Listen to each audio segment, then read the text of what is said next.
Happiness is the yearning of every living soul, and it's the central theme that art strives to capture. Every work, every creation is adorned with vibrant splendor, aiming to reflect beauty. Romance novels, love stories, and even healing genres try to follow suit, but they often dilute the pure essence of healing: truth, kindness, hope, and positivity.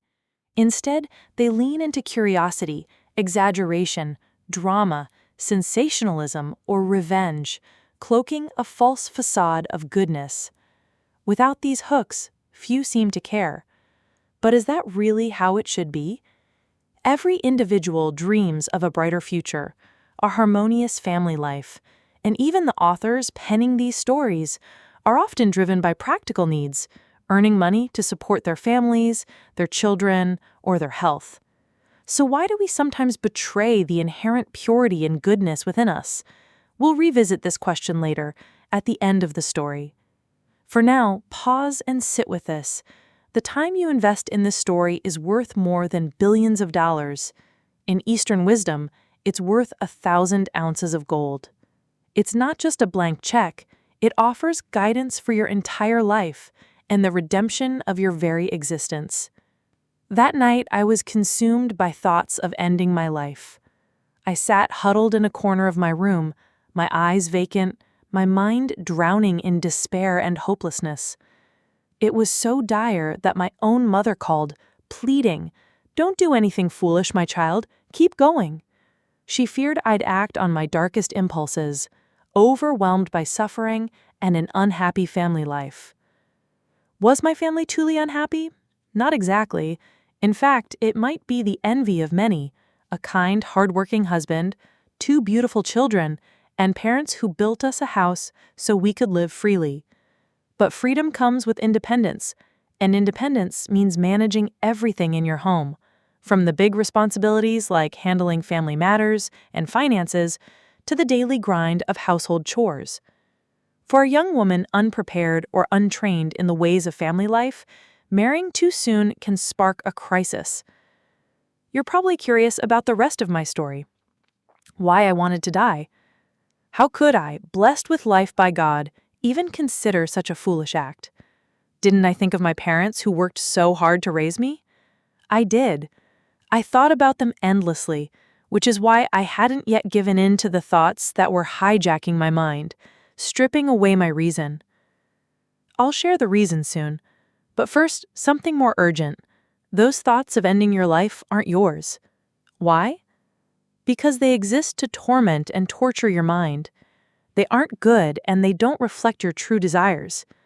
Maybe you feel powerless, trapped in family conflicts, struggles with your spouse, parents, or in-laws, facing rejection, crushing debt, abandonment, or a failed business. It feels like there's no way out, no light signaling a fresh, hopeful start. In the East, there's a saying, "Your fate follows your heart." When your thoughts turn negative, everything around you seems to spiral into darkness, controlled by that negativity. Black clouds bring storms of tears, swallowing your soul. I was fortunate to study Eastern medicine, which teaches that emotions like anger, excessive joy, worry, sadness, or fear disrupt the body and cause illness. I also read Lessons for Women by Ban Zhao, a revered teacher from China's Eastern Han Dynasty, 1st to 2nd century AD.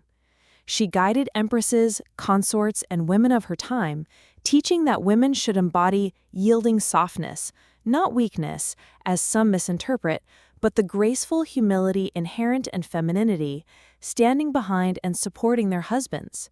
Even if you're talented and your husband is equally so, 2 lions refusing to yield will clash, leaving one or both wounded. Women, physically softer, are guided to be like water, gentle and humble. History's great female warriors were fierce on the battlefield but gracious at home. Without this balance, a home becomes a war zone, no different from a battlefield.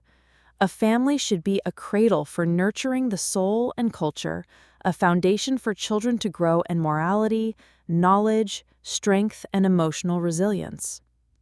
Reflecting on this, I felt ashamed.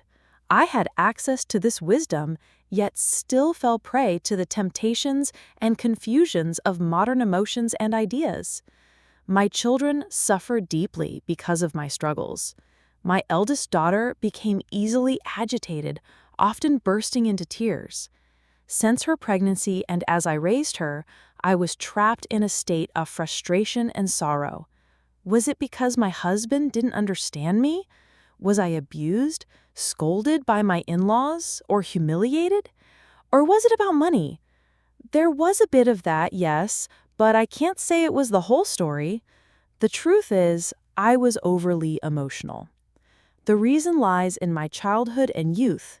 I watched too many romantic dramas. I built an idealized image of my husband.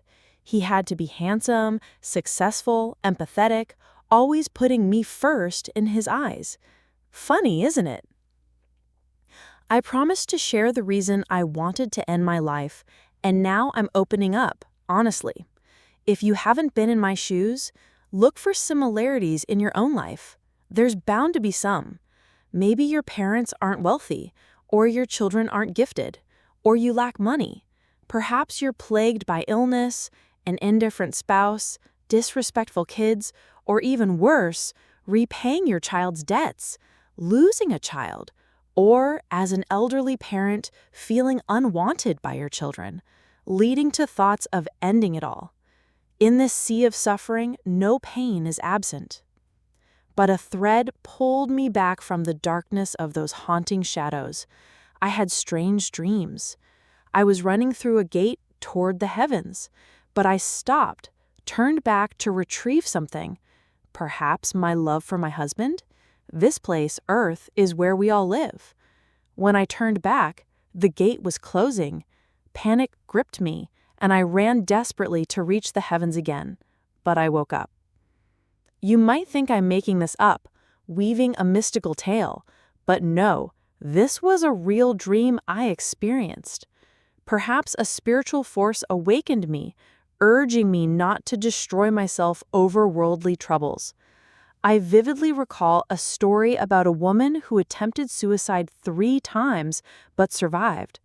On her 3rd attempt, she was taken to heaven, where beings told her she'd chosen to condense 3 lifetimes of suffering into one. They'd warned her against it, but at just 20, she already wanted to give up. It's not just me or her, but others in both East and West have been touched by spiritual guidance. It helps us rediscover the true purpose of our lives. Long ago, you may have been in the heavens, choosing to come to earth to face hardship. Yet now, on earth, you crave comfort. These desires are worlds apart, aren't they? The purpose, the mindset, they're completely different. Eastern spiritual practices, or the Western teachings of Christ about love and repentance, are mystical gateways that many of us, like you and me, yearn to explore and understand. Whether your guidance is clear or vague, trust in yourself and live a life of purpose and meaning, not wasted.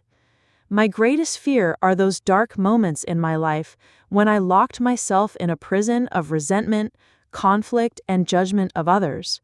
But love and the light from above awakened me. I pass that light of faith to you, not so you'll follow my path, but so you'll choose to master yourself with kindness and love.